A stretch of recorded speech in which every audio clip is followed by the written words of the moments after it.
One of the first special journals I bought many years before I began bullet journaling was a Paperblanks notebook. It felt too special to use with its fancy gilded cover. Eventually, I ended up using this journal as my renovations journal, and it worked well for that because on the blank pages, I was freely able to draw plans and layouts and garden layouts and things like that without needing the dot grids so much. I loved using this one, so when Paperblanks came out with the dot grid planner, it sat in the back of my mind for a couple of years and I was thinking, oh, I really want to try that and see if it's as good as my experience of using this one. Hi, I'm Ruby from The Useful Journal. Like this video and subscribe to my channel for reviews of journals from over 40 companies, and I do them with a lot of detail. Today I'm reviewing a Paperblanks 100 GSM Ultra Dot Grid Planner. I'm sorry, but this is going to be a longish one because not only am I referring to two journals, but I'm also dealing with a very large company with a long history, so there's lots to talk about. I will look at the company, their products, and their approach to environmental and social responsibility. I will look at the packaging. I will look at the features, markings, and paper of the journal. I will look at the construction of the journal. I will show you my pen test and talk about the results, and I include a watercolor test as well. Where I live, it's been about 0 to 10 degrees Celsius, which isn't that cold compared to some countries. I mean, I was in the Yukon in Canada in February and it was minus 30. But in Australia, we're not big on heating. Our houses are designed for hot weather, not so much cold weather. So we've got a bit of heating going on, but you tend to just put on more clothes, light the fire. And even this fire, we're going to replace it with a closed fire because open fires aren't great for the environment and they use more.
And that's quite a bit larger than an A5 that is 210 by 148 millimeters.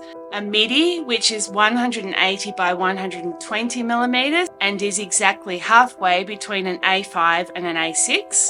And the mini, which is 140 by 90 millimeters and a tiny bit smaller than an A6 size.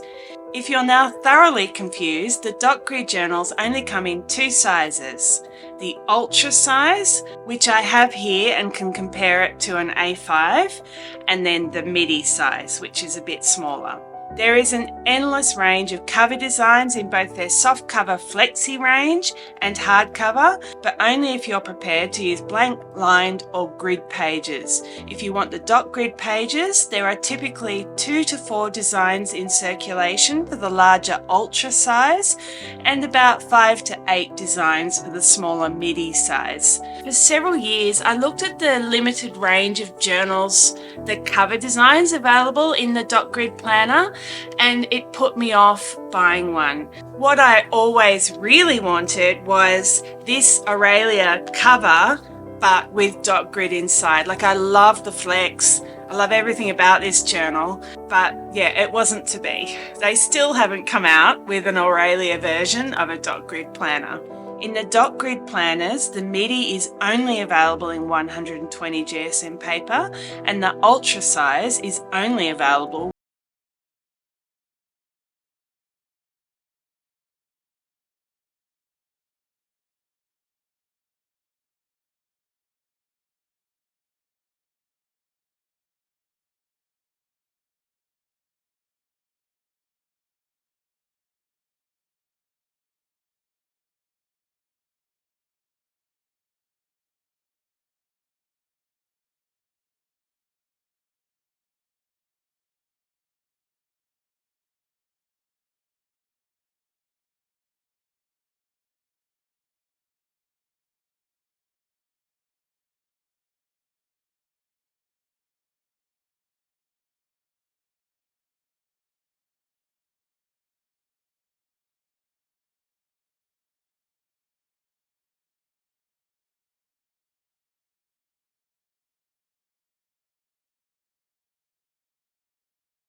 prismatic, so when you turn the notebook from side to side, the colours change. I'll just add a quick note about my Aurelia notebook because I absolutely adore this cover. It has a beautiful royal looking design in gold that is raised against a plum and magenta background. The flexi cover is heavyweight, so doesn't crease, but still allows you to bend the notebook. Back to the Ultra notebook. The notebook has an elastic closure that is 8mm wide and surprisingly is in black, which is a bit jarring against the colours of the cover. I would have liked to see a more complementary colour. Something that is a little different from most journals is that the elastic is attached internally between the rear pocket and the back cover rather than being inserted through the outside of the back cover. This means at least that the elastic won't imprint on the edges of the back cover, and I'm assuming the glue will be just as effective as holding the elastic here as the alternative option, but it does increase the lumps beneath the pages near the back of the journal. There is no pen loop, but Paperblanks does sell these separately. I kind of hate this because it feels like a money grab, but I have to admit that the journal does have a cleaner silhouette without the pen loop. The page corners are rounded and the edges of the pages are plain, although they have been known to include gilded and printed edges with some covers, so don't rule this out completely. There are 3 ribbon bookmarks in 3 colours to match the cover, and they are long enough to drag around the corner of the notebook without letting go. Just a note, the Aurelia only has 1 ribbon.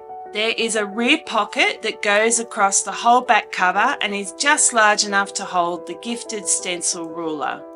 This is a journal with large dimensions and 240 pages, has a hefty weight of 680 grams. It's not one I'd want to carry around in my handbag, and the cover design on this particular one is a little bit susceptible to scratches, so I probably wouldn't want to carry it around too much anyway, perhaps without a cover at least.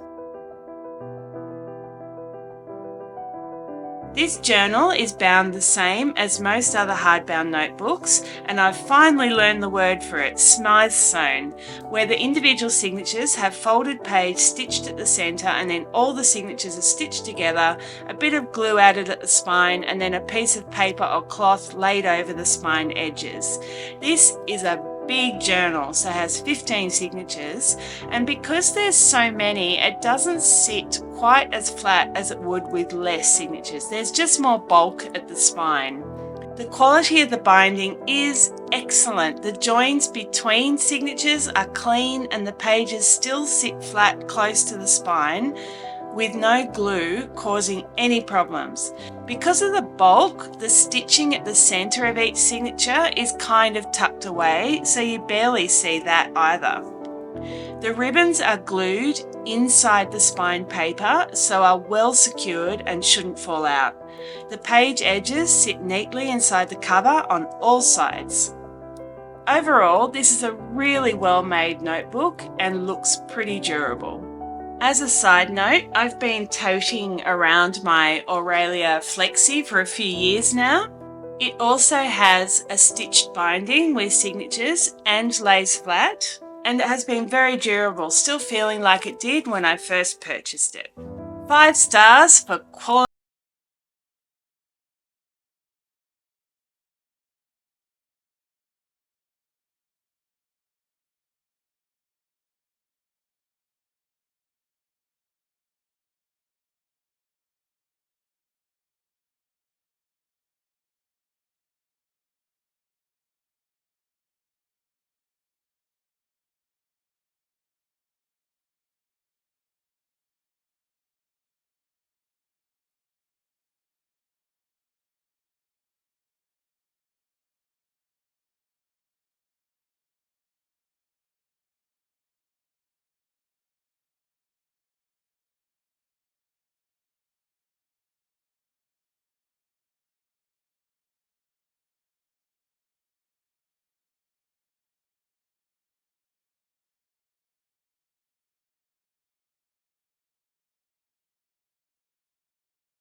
Where I test watercolor paints on a wet circle and a dry circle gave a result that looked okay after it dried, but there were all kinds of things going on during the test.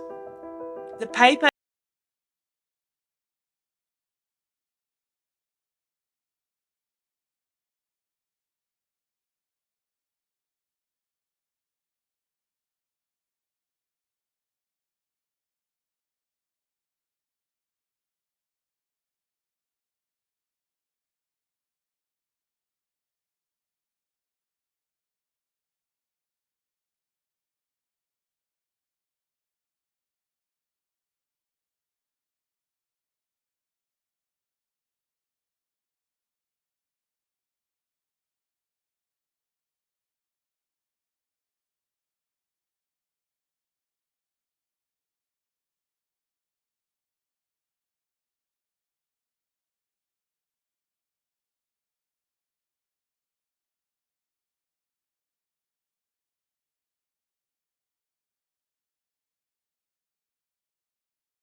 Let my Lamy pen dry on the trackers before I can write my daily diary entries. It's strange because this result contradicts the water soaking in really quickly, and also when I did a test with a pen and put a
they follow when purchasing paper. They are seeking to maximise the use of natural resources and limit use of things like plastic packaging. They have a statement of business ethics which states their approach to safe working conditions, avoiding corruption and being transparent in their business operations. I'm particularly impressed with their responsible service charter, which discusses working hours, wages and workers' rights and how they manage intellectual property. As I've noted on other reviews, policies are not just pieces of paper. They are required to report against how they've implemented those policies and met targets to their stakeholders. My main disappointment with Paperblanks is the spotty result I got with any kind of wet or juicy media like watercolours or fountain pens, which also feathered a lot. The construction of the journal is faultless, the paper feels nice and is a good colour for journaling. There's barely any ghosting if you don't use Tombows or alcohol-based markers, and the journal includes all the features you could want, unless you want a pen loop, which of course you can buy separately. I love the extended range of cover designs of Paperblanks notebooks. I wish that this range extended to the dot grid notebooks, mainly because I want the Aurelia version with a dot grid paper. I'm really glad that Hachette UK has a good record with environmental and social responsibility. Just a note, when buying, please don't use my pen test results to judge the dot grid planners that have 120 GSM paper. That's in the MIDI size because they're not equivalent and the results may be quite different. If you like lighter weight paper and pretty covers, then I totally recommend Paperblanks. I love both of mine. Please like my video and subscribe to my channel because I will be sure to bring you more in-depth reviews like this one and maybe a little bit of washi tape art as well. See ya!